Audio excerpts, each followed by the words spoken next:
Hello students, how are you? I hope you all are well.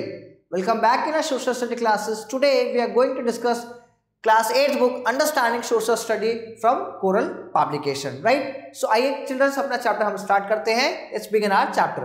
तो पहला जो हमारे पास टॉपिक है वो क्या है? इंट्रोडक्शन. इस चैप्टर के अंदर हम क्या पढ़ेंगे आइए देखते हैं पहले.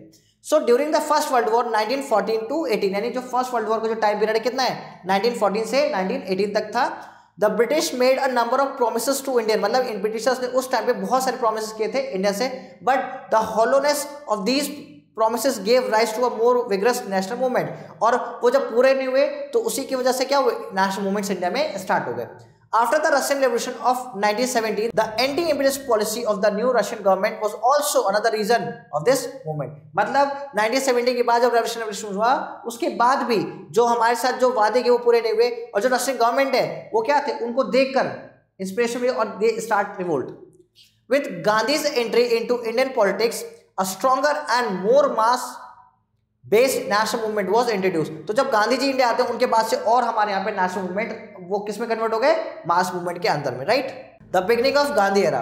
अगर हम बात करें गांधी जी के टाइम पीरियड की तो आइए शुरू करते हैं. During his stay in South Africa Gandhi ji fought against racial discrimination, मतलब रेस के ऊपर में यहाँ पे डिस्क्रिमिनेशन होता कहा साउथ अफ्रीका में, वहां पे उन्होंने लड़ाई लड़ी. Which denied the Indian community human rights necessary for leading civilised life. तो यहाँ पे हुआ कि यहीं पे जो इंडियंस के पास जो राइट्स नहीं थे उन्होंने वहां पे प्रोवाइड कराने में हेल्प करी. During this struggle Gandhi ji use his technique of satyagraha based on the truth and non violence. तो गांधी जी की जो टेक्निक थी उसको क्या बोलते सत्याग्रह, मीन्स वो किसका यूज करते थे सच्चाई का और नॉन वायलेंस का यानी अहिंसा का. Gandhi ji return to India on 9 जनवरी 1915. तो गांधी जी कब आते हैं इंडिया में 9 जनवरी को, right, and was given a warm welcome for his partial victory in South Africa. और उसके बाद जब क्योंकि गांधी जी को काफ़ी लोग साउथ अफ्रीका में जानते हैं और उनके जो उन्होंने मूवमेंट किए वो काफ़ी सक्सेसफुल है, इसीलिए लोग इंडिया में उनको बहुत जानते थे. His constructive work began with the foundation of Sabarmati Ashram at Ahmedabad in May 1950. तो यहाँ पे उन्होंने आगे क्या बनाया साबरमती आश्रम बनाया कहाँ पे अहमदाबाद में, और टाइम पीरियड कौन सा था मई 1915. People of all cast and religion were welcome in the आश्रम, यानी कि यहाँ पे कास्ट कि जो बैरियर्स है वो खत्म थे, यानी कोई से भी रिलीजन कोई से भी कास्ट का लोग यहाँ पर आके उनके आश्रम बैठ सकते थे. Mahatma Gandhi also raise his voice against. तो गांधी जी ने जो अनटचेबिलिटी थी उसके अगेंस्ट भी अपनी वॉइस को रेज किया, right, understood. He even stop using the word untouchable. उन्होंने इस वर्ड को यूज करने पे ही क्या लगा दी प्रतिबंध यानी रोक लगा दी. He called the so called lower caste Harijan. उन्होंने क्या नाम दिया उनको हरिजन. क्या मतलब होता है गॉड्स चिल्ड्रन. ही मेक चरखा पॉपुलर अमंग द पीपल. उन्होंने क्या जो चरखा होता है जिससे हम धागा बनाते हैं उन्हें पॉपुलर करा क्यों स्वदेशी के लिए. And started many small industry in different villages. और उन्होंने छोटे छोटे यानी कि उनका ये था कि हमें लोगों को ऐसा काम बताया कि लोग घर में शुरू कर सके और सेल्फ डिपेंडेंट हो सके. He popularise khadi as a symbol of self reliance. इन्होंने क्या खादी को क्या बताया self reliance, right. Mahatma Gandhi play a key role in transforming the content ideology and range of Indian politics during the national movement. तो गांधी जी ने क्या करा ट्रांसफॉर्म करा किसके आइडियोलॉजी को, लोगों की आइडियोलॉजी को उन्होंने चेंज किया, राइट, कि हमें विदेशों पर डिपेंड नहीं होना, हमें खुद की चीज़ों को प्रोड्यूस करना है और खुद रिलायबल बनना है. With his entry into politics there open new phase of the struggle. जब वो पॉलिटिक्स में आए तो उन्होंने एक नया फेज स्ट्रगल क्या स्टार्ट किया with the shift to mass mobilisation. उन्होंने क्या करा अपने साथ सिंगल नहीं, मतलब पहले लीडर अलग अलग लड़ते थे एक साथ नहीं थे, तो इन्होंने क्या पूरे का जो मास मूवमेंट था या जो मासेस यानी लोग थे उनको सबको इकट्ठा करके पॉलिटिकल में एक्टिवली पार्टिसिपेट करवाया. He remain the dominant personality during the national movement. ठीक है, पूरे के पूरे नेशनल मूवमेंट में ये एक डोमिनेटेड पर्सन थे, मतलब इन्होंने सबसे ज्यादा डोमिनेट किया ओपोनेंट को. And play crucial role in directing the struggle against the British imperial. और इन्होंने जो ब्रिटिशर्स उनको हिरा के रख दिया. It was through involvement in 2 agrarian dispute Champaran, यानी कि जो 2 एग्रीकल्चर के मतलब जो रेवेन्यू था लैंड रेवेन्यू एग्रीकल्चर रेवेन्यू उस पर 2 सूट्स में डिस्प्यूट उन्होंने सॉर्ट आउट किए, इससे और फेमस हो गए. तो पहला कौन सा था चंपारण, कहाँ पर है वो बिहार में. एंड केरा कहाँ पे गुजरात, जिसे आप खेड़ा भी सुना होगा.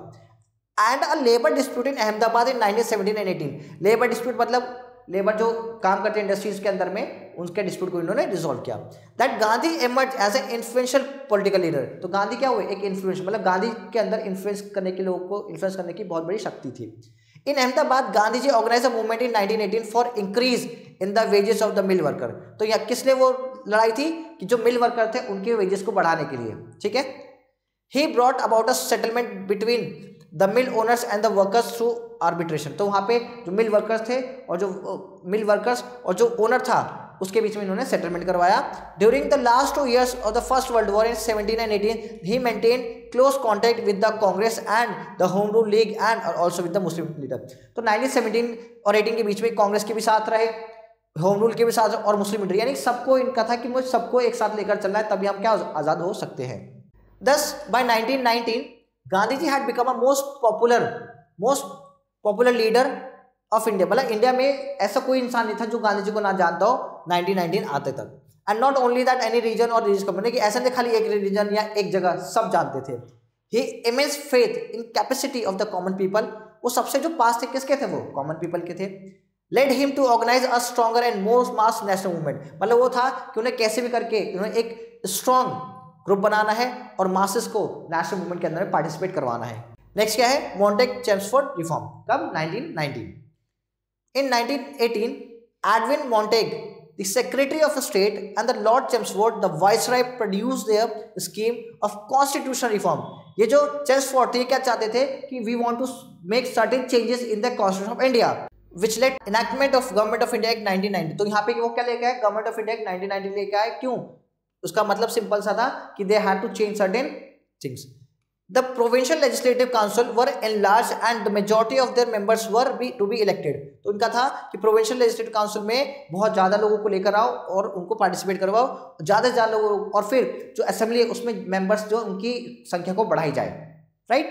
Provincial government were given more power under the system of dyarchy और डुअल गवर्नमेंट। तो जो प्रोविंशियल गवर्नमेंट थी वो क्या कर रहे थे, उन्होंने पावर को डिवाइड कर दिया, बांट दिया। किसमें, कुछ पावर किसको दे दी, इंडियंस को, कुछ पावर किसी और को दे, ब्रिटिशर्स को। Under this system some subjects such as finance and law and order were called reserve subject and remain under the control of governor and the other such education, public health and social called transfer subject. तो यहाँ पे दो group करे गए, एक reserve subject और एक transfer.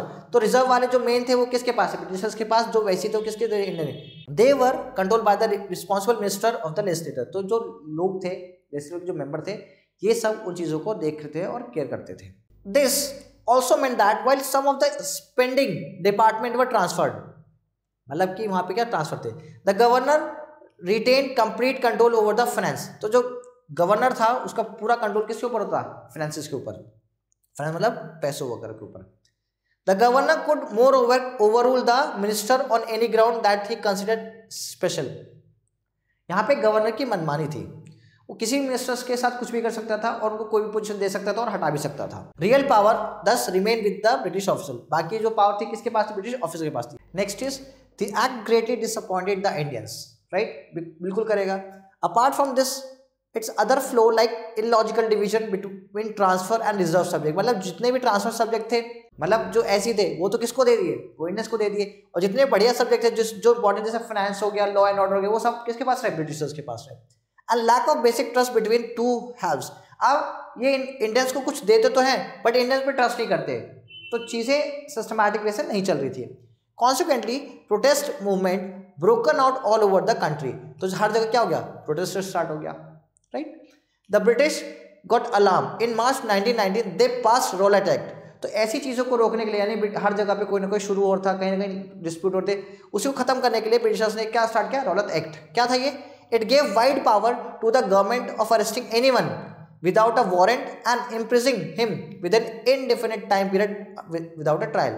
तो इन्होंने क्या बोला कि ब्रिटिश इस एक्ट के अकॉर्डिंग था कि गवर्नमेंट किसी को भी अरेस्ट कर सकते हैं जिस पर उसे लगता है कि ये पर्सन क्रिएट कर सकता है कि न्यूसेंस या कुछ गलत गतिविधि कर सकता है। कहाँ पे, गवर्नमेंट मतलब लोगों के बीच में उसको अरेस्ट कर लिया बिना किसी वारंट के, और उसको कहाँ डाल दे, जेल में, वो भी बिना उसके किसी मतलब उसको बिना बताएंगे ना कुछ करेंगे, सीधे उसको कहाँ डाल देंगे, जेल में। Under this act no one had the right to appeal वकील एंड दलील, यानी कि लोग उसके लिए अपील भी नहीं कर सकते, ना ही कोई वकील लेकर आएंगे, ना ही दलील, नहीं कि उसके बारे में कोई बात करेंगे। तो no appeal, no vakil, no dalil इसको बोला भी जाता है। This further gave rise to the popular anger and mass demonstration. Simple सी बात है, कोई ऐसा उल्टा लॉ आएगा तो सब उसके अगेंस्ट गुस्सा ही होंगे, तो पब्लिक बहुत ज़्यादा गुस्सा हो गई और लोगों ने मास डेमोन्स्ट्रेशन करना शुरू कर दिया, मतलब रैलीज निकालना शुरू कर दी, प्रोटेस्ट करना शुरू कर दिया एक बड़े लेवल पे। At this time, Mahatma Gandhi arrived on the political horizon of India and assumed the leadership of national movement. यहाँ पे गांधी जी खुलकर सामने आते हैं और वो ऐसे मूवमेंट्स को लीड करते हैं, ठीक है। नेक्स्ट, जलियांवाला बाग मैसेकर कौन से ईयर में? 1919 में। The Rowlatt act agitation was particularly severe इन पंजाब, यानी कि लोग इसके अगेंस्ट सबसे ज्यादा कहाँ प्रोटेस्ट कर रहे थे? पंजाब में।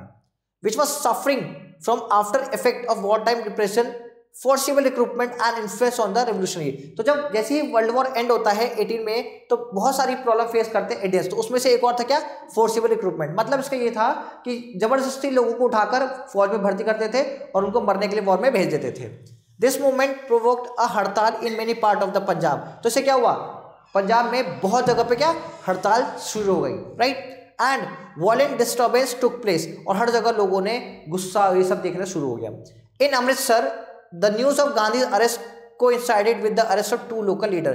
तो वहीं अमृतसर के अंदर में जो गांधी के फॉलोअर थे 2 बड़े, उनको अरेस्ट कर लिया, Satyapal and doctor Saifuddin Kitchlew on April 10, 10 अप्रैल को उनको अरेस्ट कर दिया। This led to mob violence and government building were set on the fire and 5 Englishman were. अब यहाँ पे इनको जब कर तो मॉब बना, नहीं मॉब मतलब होता है कि लोगों ने मास के मतलब बहुत सारे लोगों ने एक साथ वायलेंस यानी लड़ाई विद्रोह शुरू कर दिया और गवर्नमेंट के बिल्डिंग के अंदर आग जलाने शुरू कर दी और 5 इंग्लिशमैन को उन्होंने मार भी दिया। क्यों? क्योंकि उन्होंने 2 लीडर को अरेस्ट कर लिया था बिना किसी यानी वही रौलत एक्ट के according. The civil authority lost its control by the जो सिविल यानी कि जो गवर्नमेंट थी वहां की, उसका कंट्रोल खत्म हो गया। On 13 April 1919 general Dyer order his troop to fire on a peaceful armed crowd assemble at Jallianwala Bagh. तो वहीं पे जो जनरल डायर था उसने जो लोग जलियांवाला बाग में असेंबल हुए थे पीसफुली, वहां पे सरेआम गोली चलवा दी, ठीक है। थाउजेंड्स वर किल्ड, हजारों की संख्या में लोग मरे, एंड वाउंड और घायल हुए। After this massacre martial law was proclaimed, और इसी के बाद क्या? मार्शल लॉ लगा दिया थ्रू आउट द पंजाब। कहाँ? पूरे पंजाब में मार्शल लॉ लगा दिया कि कहीं पे भी लोग इकट्ठा नहीं होंगे। And the people were subjected to most uncivilised atrocities, और लोगों ने सबसे एक बेकार एट्रोसिटीज को देखा अपनी आंखों से पहली बार। ये वो जगह है जलियांवाला बाग की, ये देख रहे हैं आप, ये कैसे लोग वहां पे गिरे हुए हैं, मरे हुए हैं। A wave of honour ran through the country as the knowledge of this massacre spread. तो जो हॉरर मतलब सब लोग डर गए, मतलब कि क्या मतलब इतने हजारों के लोगों को मारना एक अनएक्सपेक्टेड था, तो लोगों के अंदर में थोड़ा सा गुस्सा और डर भी आया। People shock was expressed by the great poet and humorist Rabindranath Tagore who renounced his knighthood in protest। तो जो रविन्द्रनाथ टैगोर है, इसी के प्रोटेस्ट में उन्होंने जो नाइटहुड की जो उनको उपाधि दी गई थी वो उन्होंने वापस ब्रिटिश को लौटा दी थी। Next, Simon commission 1927। The catalyst to the new phase of the movement was provided when in November 1927 British government appointed the Indian Statutory Commission, known popularly after the name of its chairman as the Simon Commission। तो एक और जो नया एक agenda लड़ने के लिए खड़ा होता है 1927 में स्टार्ट होता है, जब ब्रिटिश गवर्नमेंट क्या एक स्टैट्यूटरी बॉडी बनाती है, कमीशन बनाती है, और उसमें जो हेड होता है उसका नाम क्या है? जॉन साइमन, और उसी कमेटी को क्या बोलते हैं? Simon Commission. To go into the question to further constitution reform. इसको क्यों लेकर आया जाता है कि आप इंडिया में जाओ और कुछ कॉन्स्टिट्यूशन रिफॉर्म करो। किसको भेजा गया? साइमन को। All members of the commission were Englishman, और सबसे बड़ा ऑब्स्टिकल क्या था कि इस कमीशन के अंदर में रिफॉर्म किस लिए करें? इंडियंस के लिए, पर इसमें कोई इंडियन था ही नहीं। This announcement was greeted by a chorus of protest from all India. तो इसको देख के सभी लोग ने प्रोटेस्ट कर लिया कि इंडिया के अगर लॉ बनाओगे तो आपको इंडियंस को उसमें रखना चाहिए। What angered them most was the exclusion of Indian from the commission। जो सबसे ज्यादा लोगों को गुस्सा है वो इस बात पे आया कि इस कमीशन के अंदर में इंडियंस को बाहर कर रखा है। And the basic notion behind this exclusion was that foreigners would discuss to be decided upon India's fitness for the self government। और ये इसलिए था ताकि लोग जो है मतलब उनका कहना था कि Indians are unfit for the self government, इसलिए क्या उन्होंने किसको बनाया? और ब्रिटिशर्स को मेंबर बनाया है किसका? इस कमीशन का। Commission's arrival in India led to a powerful protest movement in the Indian national enthusiasm and unity reached new height. तो इस प्रोटेस्ट को करने के लिए, इसके अगेंस्ट प्रोटेस्ट करने के लिए जितने भी पर्सन थे सब के सब एक साथ यूनाइटेड और सबने इनको मास मूवमेंट पे इनको अगेंस्ट किया, चाहे वो कोई सा भी ग्रुप हो। On February 3, 1928 the day commission reach Bombay. कहाँ पर आया? बॉम्बे में जब आए तो ऑल इंडिया हड़ताल वॉज ऑर्गेनाइज्ड। हर जगह क्या हो गया? हड़ताल क्रिएट कर दी। Wherever the commission went, it was greeted with the हड़ताल and black flag। जहां भी गए लोगों ने हड़ताल कर दी और लोगों ने उनको काले झंडे दिखाए, ठीक है। और क्या स्लोगन दिया? Simon go back, Simon go back. The government use brutal suppression and police attack to break the popular opposition। तो यहाँ पे क्या हुआ, जो गवर्नमेंट ने हर एक कोशिश करी इसको सप्रेस करने की, पुलिस ने हर जगह अटैक किया और जो पॉपुलर लोग हैं उसको अपोज किया, right. It was during these demonstration that the great nationalist leader Lala Lajpat Rai was severely assaulted by the police. और इसी बीच में जो लाला लाजपत राय है उनको बुरी तरीके से मारा गया और इन द एंड इसी का डेमोन्स्ट्रेशन करते करते उनकी डेथ भी हो गई। Now we have the Lahore session, right. The national Congress soon reflected this new mood. एक नया चीज स्टार्ट होता है। Gandhi came back to active politics and attend the Calcutta session of Congress in December 1928। तो उन्होंने कांग्रेस का सेशन अटेंड किया, कलकत्ता में होता 1928 में। He now begin to consolidate the national ranks. इन्होंने क्या कर दिया, इन्हें the first step was to reconcile the militant left wing of the Congress, right. Left wing किसको, Congress. Jawaharlal Nehru was now made president of the Congress. मतलब जो लाहौर में सेशन हुआ 1929 में, उसका प्रेसिडेंट किसको बना दिया, जवाहरलाल नेहरू को। The Lahore session of the Congress gave voice to a new militant spirit. यानी एक नया स्पिरिट लोगों के सामने आता है और बोलते हैं कि हम यहाँ से एक नई शुरुआत करेंगे। It pass a resolution declaring पूर्ण स्वराज। वहां पे एक रेजोल्यूशन पास होता है, उसको क्या बोलते हैं, पूर्ण स्वराज और complete independence to be the Congress objective. ये क्या था, कांग्रेस का ऑब्जेक्टिव था, क्या था, क्या, complete independence. On December 31, 1929 he hosted the newly adopted tricolor of the freedom। और 31 दिसंबर को उन्होंने एक नया ट्राइकलर अडॉप्ट किया इंडिया के लिए। January 26, 1930 was fixed as the first independence day। और उसी दिन डिसाइड हो गया कि आने वाले 26 तारीख को हम लोग क्या करेंगे, हम नया इंडिपेंडेंस डे सेलिब्रेट करेंगे। which was to be celebrated new year with the people taking place that it was the crime against men and God to substitute any longer to British rule। क्या ये क्या है, against crime के, और हम क्या करेंगे, हम गॉड को ये बोलते हैं कि आगे ज्यादा दिनों तक हम ब्रिटिशर्स को अपने देश में नहीं रहने देंगे। The Congress session also announce the launching of civil disobedience movement. और उसी दिन कांग्रेस ने ये बोल दिया कि आने वाले टाइम में हम क्या, न्यू सिविल डिसोबीडियंस मूवमेंट को स्टार्ट करेंगे। Next topic, the revolutionary and terrorist movement. The suspension of non-cooperation movement and the lack of any political activity in the country after 1922 disillusioned many spirited nationalist young men who were further dissatisfied with Gandhi's leadership and his strategy to non-violent struggle। अब क्या हुआ कि जब non cooperation movement start होता है but वो and हो जाता है 1922 में बाय सर्टेन वायलेंस। तो वहां पे जो बहुत सारे लोग थे, जो नए लोग थे, जो यंग लोग थे, उनके अंदर डिससेटिस्फैक्शन, डिसइल्यूजन आता है कि जो गांधी जी ने किया वो सही नहीं था, means he should continue that movement, right. They sought to overthrow the British rule through the violent means. मतलब जो अदर ग्रुप था, जो यंग ग्रुप था, ये चाहता था कि हम ब्रिटिशर्स को हराएंगे, उनको उखाड़ फेंकेंगे, भगाएंगे, कैसे, वायलेंट के तरीके से। Inspired by the revolutionary movement and uprising elsewhere in Russia, China, Ireland, Turkey, Egypt. और ये लोग जो रशिया में, चाइना, आयरलैंड, टर्की, जो वहां से इंस्पायर होते हैं कि जैसे उन लोगों ने ब्रिटिशर्स को हराया, हम भी इनको हरा सकते हैं।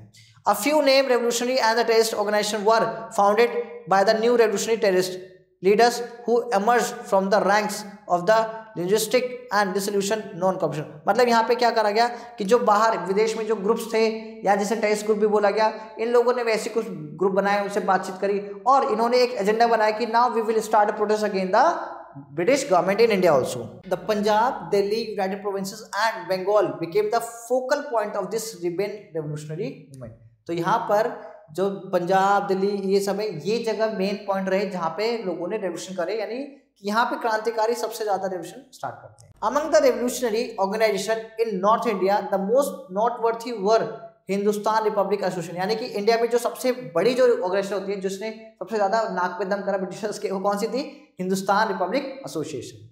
And its successor organisation the Hindustan Socialist Republican Association. मतलब इसी को आगे चेंज करके उसमें बस सोशल ऐड कर दिया।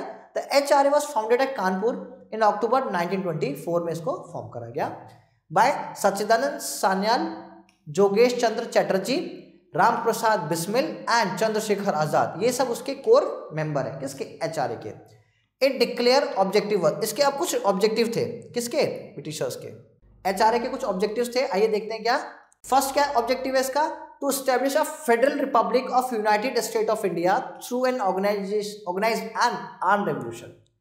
मतलब क्या है कि इन्हें क्या, एक फेडरल फॉर्म ऑफ रिपब्लिक बनाना है, मतलब पावर को डिवाइड करना है, किसी एक के पास ज्यादा पावर ना रहे।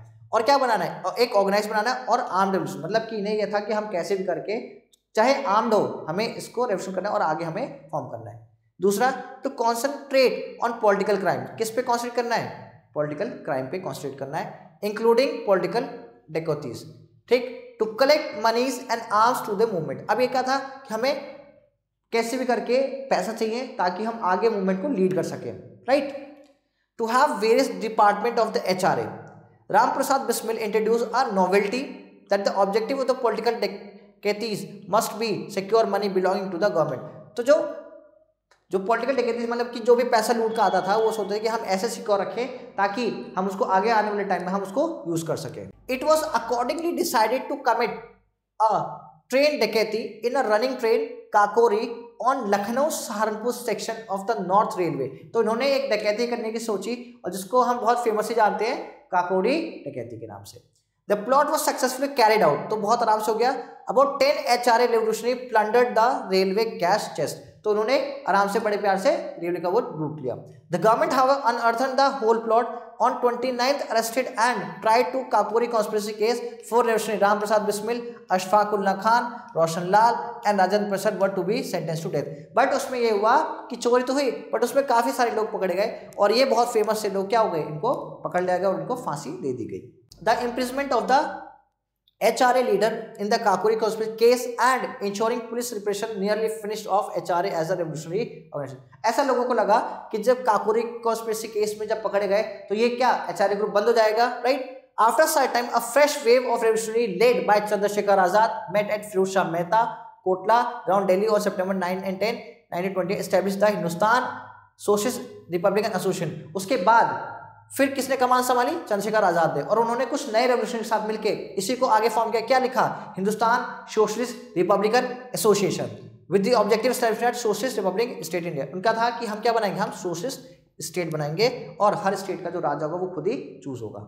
Most of the HRAs revolutionary were convicted in the Lahore conspiracy case, काफी सारे तो पकड़े गए थे। एंड फ्री ऑफ देम कौन कौन से, भगत सिंह, सुखदेव, राजगुरु वर हैंग्ड ऑन 23 मार्च, और इन्हीं को 3 लोगों को मार दिया गया। कब, 1931 में। After Kakori conspiracy case and Lahore conspiracy case, Azad once again began organise series of plot and revolutionary activity. तो आजाद ने फिर से शुरू करा, नहीं आजाद चुपचाप बैठे नहीं, कहीं ना कहीं वो लगे रहे। But Azad was surrounded by the police at Alfred Park. Alfred Park कहाँ, इलाहाबाद में, आज उन्हीं के नाम से, सुभाष चंद्र बोस जी के नाम से ये पार्क को नाम दिया गया है। वहां पे उन्होंने अपने आप को गोली मार ली थी। He shot himself and met a heroic death in the police encounter, right है, ठीक है। Beside these revolutionary, many other also took active part in revolutionary movement. Some of them was V.D. Savarkar, मतलब इनके अलावा भी बहुत सारे ऐसे रेवोल्यूशनरी थे जो कंटिन्यू पार्टिसिपेट कर रहे थे इंडिया को आजाद कराने में। तो उनमें सबसे इंपॉर्टेंट कौन से हैं, V.D. सावरकर, फिर मदन लाल ढींगरा, फिर खुदीराम बोस, उसके बाद प्रफुल्ल चक्की, सूर्य सेन, लाला हरदयाल, महेंद्र प्रताप एंड करतार सिंह सारभ। तो ये सब मेन लीडर्स हैं जिन्होंने अपने अपने लेवल पे पार्टिसिपेशन किया है, किसमें, रेवोल्यूशन में। नेक्स्ट है civil disobedience movement. The civil disobedience movement was started by Gandhi ji on March 1930। तो गांधी जी ने क्या सिविल डिसोबीडियंस मूवमेंट स्टार्ट किया 12 मार्च 1930 को with his famous Dandi march. Following British rejection of demand for the domination status of India, Gandhi ji announced that he would lead a mass violation of the government salt monopoly। तो उन्होंने decide किया, गांधी जी ने क्या अपनी कुछ demand रखी थी ब्रिटिशर्स के सामने, वो नहीं माने, तो गांधी जी ने बोला कि I will make a mass violation, किसके अगेंस्ट, सॉल्ट मोनोपोली, क्योंकि सॉल्ट बनाना किसका खाली अधिकार था, ब्रिटिशर्स का। Together with 78 chosen follower, Gandhi ji walk nearly 375 kilometre from Sabarmati Ashram to Dandi, a village on the Gujarat sea coast. तो गांधी जी ने अपनी जो यात्रा शुरू करी साबरमती आश्रम से लेके दांडी, जो गांधी गुजरात का सी कोस्ट है, वहां तक उन्होंने day after day newspaper reported his progress. हर दिन जो वो जितना वो ट्रैवल करते थे, फिर रुकते थे, लोगों को बताते थे, वो सब कहाँ, अखबार में छपता था। His speeches and his impact on the people, हर चीज़ कहाँ पे, न्यूज़ में पब्लिश हुआ था। Hundreds of villages also on his route joined and resign their jobs. तो बहुत सारे लोगों ने, उनके जो गांव के लोग थे, उन्होंने गांधी जी को ज्वाइन किया और जो अपना उनको जॉब था ब्रिटिश के, वो उन्होंने रिजाइन कर दिया वहां से। On 6 April Gandhi ji reach Dandi. तो 6 अप्रैल को गांधी जी कहाँ पहुंचते हैं, दांडी में। And picked up a handful of salt, हाथ में अपने नमक लेते हैं। एंड ब्रोक द लॉ, कौन सा लॉ, सॉल्ट लॉ उन्होंने तोड़ दिया। As symbol of the Indian people refusal to live under British made law and therefore, वही सिंपल सा था कि जो ब्रिटिशर्स ने रूल बनाए अब हम उनको तोड़ेंगे, उनको फॉलो नहीं करेंगे। कब शुरू हुआ? ये स्टार्ट हुआ 6 अप्रैल को। ये एक पिक्चर है जिसके अंदर में मूव कर रहे हैं। In June 1930, the Congress and its affiliated organization were declared illegal and Mahatma Gandhi and the other Congress leaders were arrested. तो 30 जून को जो इंडियन नेशनल कांग्रेस है उसको इलीगल बना दिया और जितने मेंबर थे उसमें गांधी जी को लेके बाकी सारे लोगों को क्या कर दिया? अरेस्ट कर दिया। The press was gagged and newspaper could not report on the dozen of firing that took place, score of the people and these incidents. तो जितना था न्यूज़पेपर में उसको छापा गया, ये सब लिखा गया, काफी कुछ उसमें पब्लिश किया गया। Meanwhile, the British government summoned in London 1930 the first roundtable conference of Indian leader and spokesman of the British government to discuss Simon Commission report. तो 1930 में एक कमेटी बैठती है जिसका काम क्या था कि साइमन कमीशन की रिपोर्ट की वो क्या करेंगे? डिस्कस करेंगे। But the Indian national Congress boycotted, पर जो इंडियन नेशनल कांग्रेस थी उसने मना कर दिया कि हम इस मीटिंग को अटेंड ही नहीं करेंगे। The round table conference and its proceeding proved abortive for a conference of Indian affair without Congress was like Ramlila without Rama. तो ब्रिटिशर्स ने बोला सीधे कि जो राउंड टेबल कॉन्फ्रेंस जो हमारे बनाने का मतलब था सिंपल सा था, क्या कि हम वहां से बात करेंगे लोगों से, पर इनका कहने का मतलब था जब उसमें इंडियन नेशनल कांग्रेस पार्ट ही नहीं ले रही तो ये किसके बराबर है? ये बराबर है लाइक कि जो रामलीला तो हो रही है पर उस रामलीला के अंदर में राम ही नहीं है। तो इतनी ज्यादा इंपॉर्टेंट थी इंडियन नेशनल कांग्रेस उस टाइम पे। The government now made attempts to negotiate an agreement with the Congress so it would attend to the round table conference, right? फिर गांधी जी को मनाया गया, कांग्रेस को मनाया गया कि आरटी साहब कभी तो उसमें पार्टिसिपेट करो। Finally lord Irwin and Gandhi ji negotiate and settlement in March 1931। तो लॉर्ड इरविन और गांधी जी का सेटलमेंट हुआ 1931 में। The government agree to release those political prisoners who were remained non-violent and coincided the right to make salt for consumption as also be right to the peaceful picking liquors and farming। इन्होंने बोले यहाँ पे एक agreement हुआ गांधी जी के बीच में और लॉर्ड इरविन के बीच में। गांधी जी बोलते हैं कि जितने भी हमारे पॉलिटिकल लीडर्स हैं जो भी नॉन वायलेंट एक्टिविटी में एनरोल थे जिनको आपने पकड़ा उन सबको आप छोड़ दो, ठीक है। The Congress suspended the civil disobedience movement and agree to take part in second round table conference. तो जब मान लिया गया तो कांग्रेस ने सस्पेंड कर दिया अपना सिविल डिसोबीडियंस मूवमेंट और उन्होंने पार्टिसिपेट किया किस में? राउंड टेबल कॉन्फ्रेंस में। कौन सी? सेकंड वाली पे। The second session of the Round Table Conference opened in 7th September 1931 with Mahatma Gandhi attending as the sole representative of the Congress। तो कांग्रेस के रिप्रेजेंटेटिव होकर उन्होंने ज्वाइन किया। The conference was disaster as it could not make any mission regarding join in separate electorate। तो यहाँ पे कोई फायदा नहीं हुआ, ठीक है, इस मीटिंग को वो ज्वाइन करने का। In spite of Gandhiji's powerful advocacy, the British government refused to coincide with the basic nationalist demand of freedom on the basis of immediate grant of the dominant status। तो जो गांधी जी ने demand करी कि हमें dominant status चाहिए, हमें independence चाहिए, तो उन्होंने सख्त मना कर दिया। किसने? ब्रिटिशर्स ने। Gandhi ji return to India toward the end of 1931 and started a civil disorder movement once again. फिर 1931 में जो गांधी जी वापस इंडिया आते हैं उन्होंने इस मूवमेंट को फिर से रिलॉन्च कर दिया। किस मूवमेंट को? सिविल डिसऑर्डर मूवमेंट को।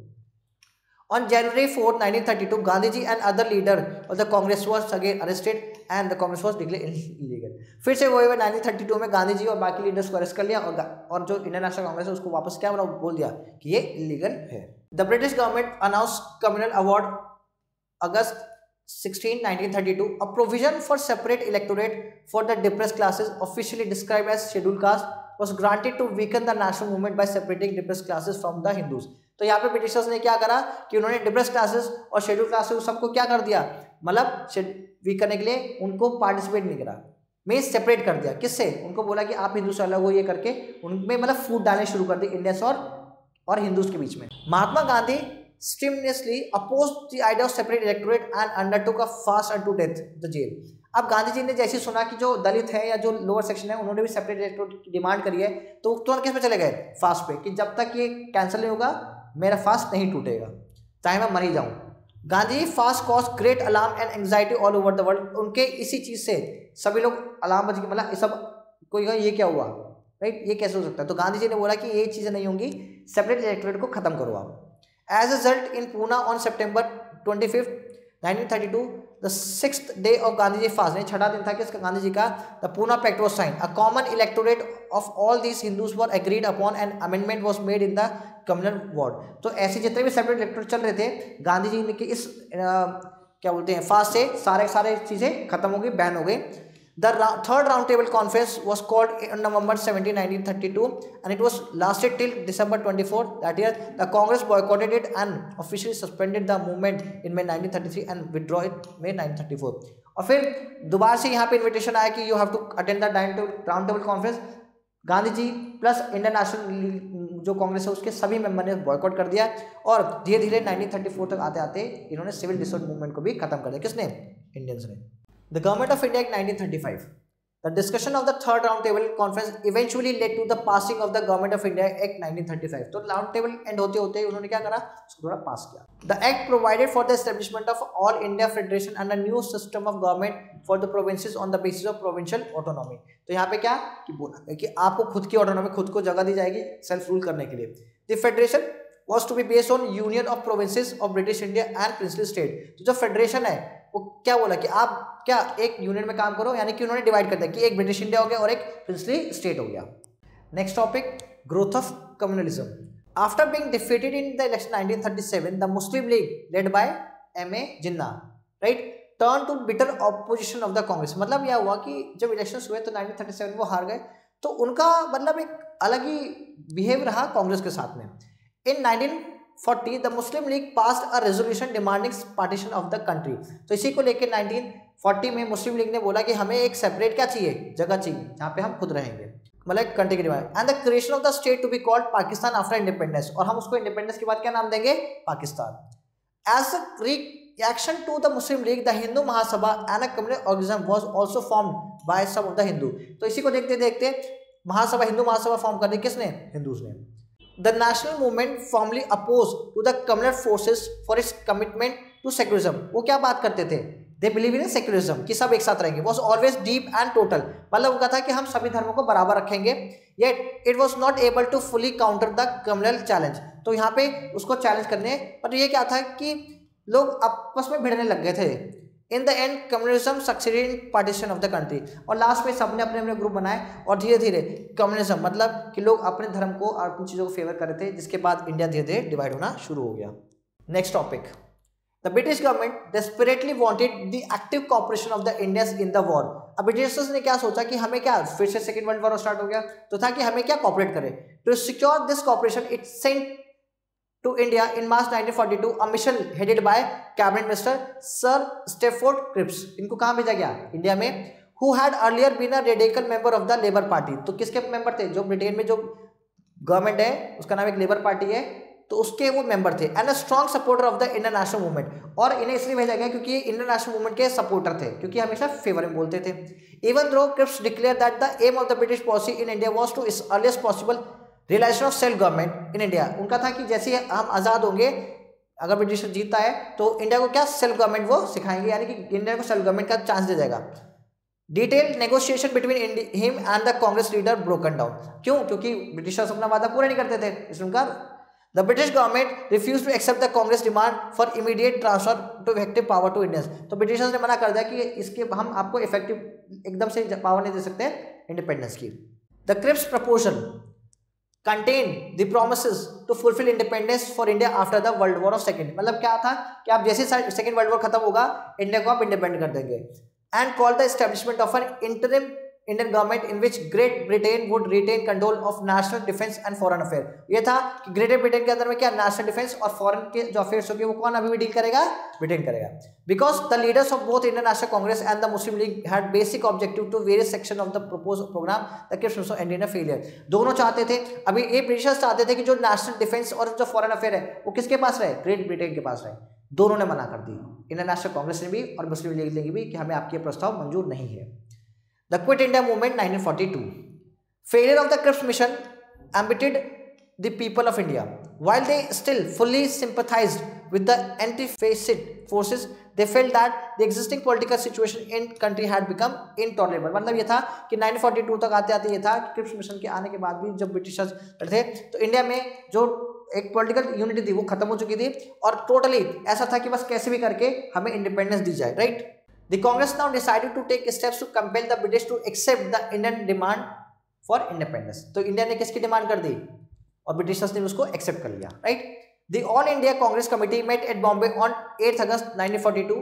तो ऑल इंडिया कांग्रेस कहाँ बैठती है? 42 में बॉम्बे में। It pass the famous quit India resolution, क्या उन्होंने पास करा, quit India resolution, and propose the transferring of a non violent masses struggle against Gandhi leadership to achieve his aim. पर सिंपल सा था कि गांधी जी का था कि हमें जल्दी से जल्दी क्या इंडिपेंडेंस चाहिए और हम सेल्फ रूल करेंगे। The Indian national army quit India movement was crushed by government in 1942, तो गवर्नमेंट ने क्विट इंडिया मूवमेंट को क्या कर दिया, खत्म कर दिया। After that there was no political activity in India until the end of the Second World War, कोई भी political activity नहीं होती इंडिया में सेकेंड वर्ल्ड वॉर के एंड तक। The Indian national movement however फाइंडेड a new expression of outside the countries frontier. यहाँ पे क्या हुआ, कंट्रीज के जो मेंबर्स थे वो उन्होंने आपस में उन्होंने एक नया फॉर्म करा कि हम बाहर से भी इसको फोर्स करेंगे। सुभाष चंद्र बोस, मतलब कि इंडिया में तो अलाउ नहीं है तो हम बाहर से जाके क्या करेंगे, अपने ग्रुप्स बनाएंगे, फॉर्म बनाएंगे और ग्रेट ब्रिटेन में प्रेशर डालेंगे कि वो हमें आज़ाद करें। Subhash Chandra Bose had escaped from India in March 1941 to go to the Soviet Union। कहाँ पे गए सुभाष चंद्र बोस, सोवियत यूनियन चले गए। But when the Soviet Union joined the alliance in June 1941, he went to Germany। अब क्या हुआ, दोनों के साथ आ गए, राइट, ब्रिटेन साथ हो गए वो, तो वो कहाँ पे गए फिर, जर्मनी में। इन February 1943 he left for Japan to organize an armed struggle। और फिर वहाँ के बाद कहाँ गए वो, जापान। क्यों, उन्हें था कि हमें आर्म स्ट्रगल यानी कि मुझे एक आर्मी फॉर्म करनी है, किसके अगेंस्ट, ब्रिटिशर्स के अगेंस्ट, ठीक है। तो उसको किसने हेल्प किया, जापानीज से फिर उन्हें हेल्प किया। In Singapore he form the Azad Hind Fauj, तो इंडियन नेशनल आर्मी और INA ये कहाँ पे फॉर्म होता है, सिंगापुर में, किसके थ्रू, सुभाष चंद्र बोस के through. To conduct a military campaign for the liberation of India, और इन्होंने सिखाया, वहाँ पे इंडियंस रहे, उन्होंने ट्रेन किया ताकि हमें हेल्प मिले आज़ादी में। He was assassinated by the Rashbehari Bose and old terrorist revolutionary. Before the arrival of Subhash Chandra Bose, step toward the organization of INA had been taken by General Mohan Singh, who had been captain of the British Indian Army। तो जो मोहन सिंह थे उन्होंने उसको lead किया, किसको, Indian national army को। And the Indian resident in Southeast Asia and the Indian soldier and officer captured by the Japanese forces in Malaya, Singapore and Burma। यहाँ पे फिर Subhash Chandra Bose, who was now called Netaji by the soldiers of the INA, gave his follower the battle cry of जय हिंद। तो उन्होंने एक नारा दिया जय हिंद का।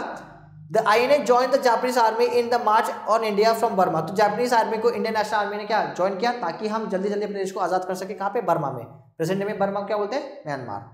Inspired by the aim of freeing their homeland, था कि हमें कैसे भी करके हमें अपने देश को आज़ाद करना है। The soldiers and officers of INA hope to enter India and its liberation with the never headed by the provincial government of free India. और उन्होंने Indian national Army plus Japanese army दोनों ने मिलकर ये करा कि हमें कैसे भी करके जो इंडियन गवर्नमेंट है हमें उसे फ्री करना है, हमें अपने देश को आज़ाद कराना है। दस encourage by Indian disunity and with the help of both the Japanese promptly intensified military operation along with the Burmese and Indian frontier। तो यहाँ पे भी जापानीज आर्मी ने भी सुभाष चंद्र बोस का साथ दिया और उन्होंने फ्रंट पे आके लड़ाई भी करी। The Japanese invasion of India began along a 322 kilometre front in March 1944। तो 322 किलोमीटर तक वो इंडिया के अंदर भी आए। After a number of initial success, the invaders were gradually forced back to Burma by Anglo-Indian troops। With the collapse of Japan in the war during 1944 to 45, the INA too met defeat and Netaji was killed in an airplane accident in his way to Tokyo। अगर वहाँ पे 1944 यानी second world war के अंदर अगर Japan जीतता तो हम उसी टाइम आज़ाद हो जाते, किससे, ब्रिटिशर्स से। बट अनफॉर्चुनेटली इंडिया हार जाता है और गांधी जो नेताजी हैं उनका भी प्लेन जो था वो एक एक्सीडेंट फॉर्म हो गया। The second world war came to an end of May 1945। Another attempt was made by the British government to break the Indian deadlock. और एक और अटेम्प्ट हुआ कि यहाँ पे डेडलॉक, मतलब कि वो ना छोड़ना चाहते ना रखना चाहते थे, कौन, Indians. A conference of the Indian political leaders was invited to Shimla in June 1940। तो एक कॉन्फ्रेंस हुई कहाँ पे, शिमला में, वहाँ पे मतलब कि बात की जाएगी कैसे हमें अप्रोच करें आगे। But it ended in a failure as the leader could not reach any agreement. But वो सक्सेसफुल नहीं हुई। The cabinet mission 1946। The cabinet mission composed the 3 British cabinet ministers, sir Pethick Lawrence, secretary of the state of India, sir Stafford Cripps, president of the board of the trade, A.V. Alexander, First Lord of the Admiralty, arrived New Delhi on March 24, 1946 to negotiate with the Indian leaders the term of the transfer of power to India। Now finally ये होता है कि अब हमें वो time आ गया कि हम जो पावर है वो किसको ट्रांसफर करें, हम करें इंडियंस को। The cabinet mission proposed a 2-tiered federal plan. तो इन्होंने क्या बोला कि 2 tier मतलब कि 2 पार्ट में हम पावर को डिवाइड करेंगे, which was expected to maintain national unity while coincided the largest measure of regional autonomy। ताकि यहाँ पे नेशनल यूनिटी फॉर्म रहे और जो रीजनल ऑटोनॉमी है वो बरकरार रहे। Both the national Congress and the Muslim League accept this plan. तो जो इंडियन नेशनल कांग्रेस थी और जो मुस्लिम लीग है वो क्या एग्री हो गई, but the two could be not agree on the plan for an interim government which would convince constituent assembly to frame a constitution of, मतलब ऊपर ये इंटरिम गवर्नमेंट मतलब इसमें नहीं थे कि सिंपल सा था कि अगर आप आज़ादी तो पूरी दो, यानी कि आप हमारे ऊपर रूल करोगे।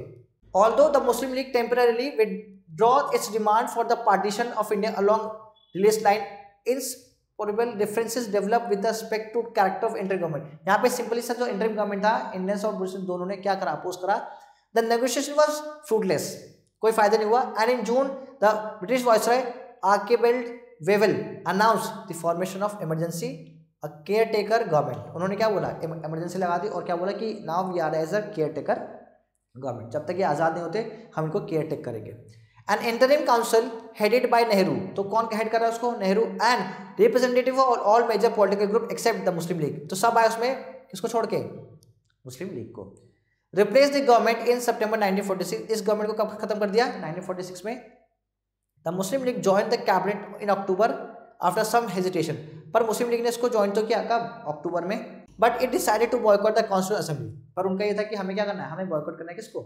नॉनलेस communal strife between Muslim and Hindus increase in various part of India, तो इसीलिए जो कम्युनल राइट्स थे, क्यों, क्योंकि ब्रिटिशर्स को लगता था कि हम इन्हें जाते जाते भी बेकार कर दें। सो इन द एंड मुस्लिम्स और हिंदूज के बीच में बहुत ज़्यादा क्या हो गया, वॉयलेंस क्रिएट हो गई, क्यों, क्योंकि दोनों अलग अलग अपने थॉट्स के लिए लड़ रहे थे। So next topic is the Indian independence act. Lord Mountbatten who succeeded Wavell in India as a viceroy in March 1947, यानी कि वेवेल के बाद कौन आते हैं, लॉर्ड माउंटबेटन आते हैं।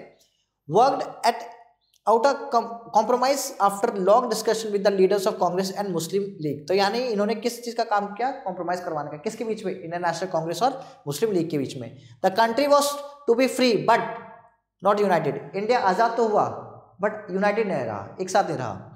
India was to be partition, India के पार्ट कर दिए गए। A new state of Pakistan was to be created along with the free India, यानी कि फ्री इंडिया के साथ साथ एक और देश बना दिया जिसको नाम क्या दिया गया, Pakistan.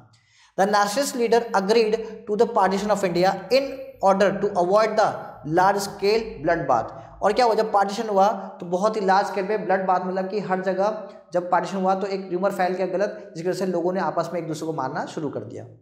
Soon after partition was decided upon, the Indian Independence Bill was drafted. क्या हुआ, बिल ड्राफ्ट किया, which was passed by the British Parliament in July 1947. अब कब पास किया गया, 1947 में। As a result, the British rule in India came to be end on August 1947. और उसके बाद ये जो ब्रिटिश रूल था इन द एंड 15 अगस्त को खत्म होता है। The country was partitioned into India and Pakistan, और इंडिया को कितने पार्ट में, 2 पार्ट में डिवाइड किया गया, कितने में, इंडिया और पाकिस्तान में। Pakistan consist of west Punjab, और पाकिस्तान के बाद कौन कौन से इलाके गए, वेस्ट पंजाब गया, बलूचिस्तान गया, NWFP गया, Sindh, east Bengal and Sylhet district of Assam. The rest of countries was included in India, तो बाकी सब किस में पार्ट आ गए, इंडिया में वो आ गए। The divide freedom. The Constituent Assembly of the Indian Union met on night on August 14, 1947. In a string speech to the members of the Constituent Assembly on the eve of the independence, Jawaharlal Nehru said, "What? At the stroke of midnight hour, when the world sleep, India will awake to life and freedom." तो जब 1947 को अगर हम बात करें 14 अगस्त को कौन आज़ाद होता है, कौन सा कंट्री बनता है, पाकिस्तान। उसी की मिडनाइट को कॉन्स्टिट्यूएंट असेंबली को प्रेजेंट करते हुए जवाहरलाल नेहरू अपनी फेमस स्पीच देते हैं, कहाँ पे, असेंबली में। A moment comes which come but rarely in history when we step out from the old to the new, when an age end, when the soul of the nation long suppressed find utterance, it is feeling that at one this moment we take the pledge of dedication to the services of India and her people to the still large cause of humanities. Means कि ये पूरा है कि simply बोलते हैं कि जब दुनिया सो रही थी तब इंडिया के पास क्या मिली, आज़ादी मिली। फिर हम लोग एक ऐसे कल में आए हैं कि एक नया स्टेप हमने लिया है, ठीक है। व्हेन द एज एंड, जब एज खत्म होने पर स्टिल वी आ रहे हैं, बहुत सारे लोग आएंगे जो पार्टिसिपेशन करेंगे। फिर we will do a very good things for our nation. ये सब स्पीचेस किसने दी, जवाहरलाल नेहरू ने। The Constituent Assembly then appoint Lord Mountbatten was the first Governor General of Dominion, यानी कि लॉर्ड माउंटबेटन को हमने क्या प्रेजेंट किया, अपना governor general. On the morning of August 15, the new cabinet headed by Jawaharlal Nehru और new cabinet किसने head करी? जवाहरलाल नेहरू जी ने। The independence we achieved was only a divided freedom, which was achieved by a great human tragedy in the formula of communal hatred and cruelty, of which was there no appeal in the recorded the history. मतलब हमें आज़ादी तो मिली, but divided वाली आज़ादी मिली। हम divide हो गए, हम बहुत कई अलग अलग पार्ट में डिवाइड हो गए, और वो ब्लड शेड था, यानी कि हमारी आज़ादी जिस तरह लोगों ने सोची थी वैसे नहीं मिली।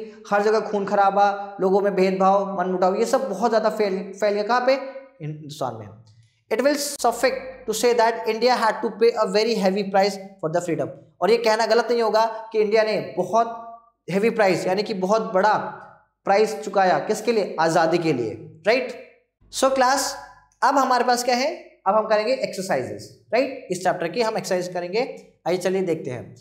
The tick the correct option सबसे पहला है, द आज़ाद हिंद फौज वॉज फाउंडेड बाय, किसने इसको फाउंड किया? तो आंसर इज सुभाष चंद्र बोस जी ने। The programme of the non corruption movement included, क्या था? Surrender titles, resign from the government jobs, boycott of foreign goods, all of this. Yes, all of this, यानी ये सारी चीज़ों किसमें थी? नॉन करप्शन मूवमेंट के अंदर में थी, राइट। बाकी ये तीन जो है सिंपल सी चीज़ें, ये आप अपने आप ट्राई करेंगे, कोशिश करेंगे। नेक्स्ट है फिल इन द ब्लैंक्स। आइए देखते हैं। Gandhi ji stayed in Africa till, कब तक रहे? वो रहे 1915। उसके बाद वो कहाँ गए? इंडिया गए। Dash order his troop to fire a peace कौन? जनरल डायर, ठीक है। ये भी तीन आप अपने आप ट्राई करेंगे। नेक्स्ट हमारे पास क्या है? ट्रू एंड फॉल्स है। The Rowlatt act was pass to suppress the Indian, सही बात है, यस। ये पास क्या सप्रेस करने के लिए इंडियंस को? The civil disobedience movement was started by Jatin Das, answer is false. बाकी थर्ड, फोर्थ एंड फिफ्थ करेंगे बेटा, ये आप लोग खुद ट्राई करेंगे, ठीक है। ठीक है class, thank you so much for watching this video. Stay tune with us for the next video. Thank you so much, take care and bye bye.